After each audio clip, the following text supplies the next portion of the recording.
Crews battling a fire in the Bosuqe south of Belen. Evacuations are growing and officials warned more could come overnight. A live look now as crews battle the flames. This is on the west side of the river near the Jorales post office.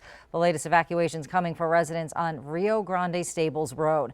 Evacuations also ordered on La Grima Road and Madrone Flyway near Highway 304. That highway remains closed. Evacuation shelters are at the Belen Community Center and at 108 Rio Communities Boulevard. Now here's what we know right now. Officials giving these updates just after 8 o'clock this evening. It's grown to 500 acres, up significantly from 125 acres at the previous update this afternoon. It is 0% contained. No structures have been lost, no one hurt.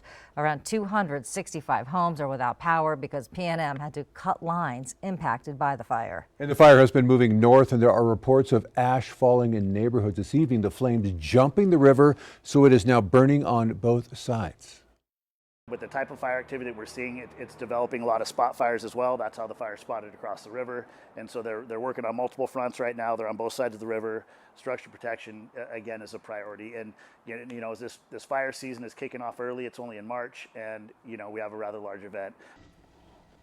This is a look obviously much earlier from Sky 7. A lot of smoke and flames, as you saw. At one point, there was concern of the fire burning close to a natural gas pipeline, but crews say that is no longer a concern. And this is another live look. You can see the flames and a lot of smoke that are burning there down there by Jorales. And Chief Meteorologist Byron Morton is tracking wind there with conditions the firefighters are up against. Yeah, and you know, we look at this and we see just how bright that is. A really scary scene there from that fire. And they had record heat in the area for today, which not only makes it tough for the firefighters, but that really dries out that vegetation. For every 1 degree increase in the heat, we get a 2 to 4% loss of the moisture from the vegetation around that fire and also from the ground nearby too. So we're looking at a very dire situation there as far as the moisture is concerned, and also of course the vegetation is drying out, and we can see the smoke from KOAT7 with a radar right now. What I want you to notice is that we saw a lot of smoke a couple of hours ago. This 2-hour loop, but we're not seeing as much now. Typically at night we see sinking air as the air cools in the atmosphere. We see that air sinking, so that presses that smoke closer to the ground, which could create some air quality issues for people in the area of the fire. So just keep that in mind. If you're in that area of respiratory ailments, you want to keep your windows closed and of course follow any evacuation orders. Not looking at any wind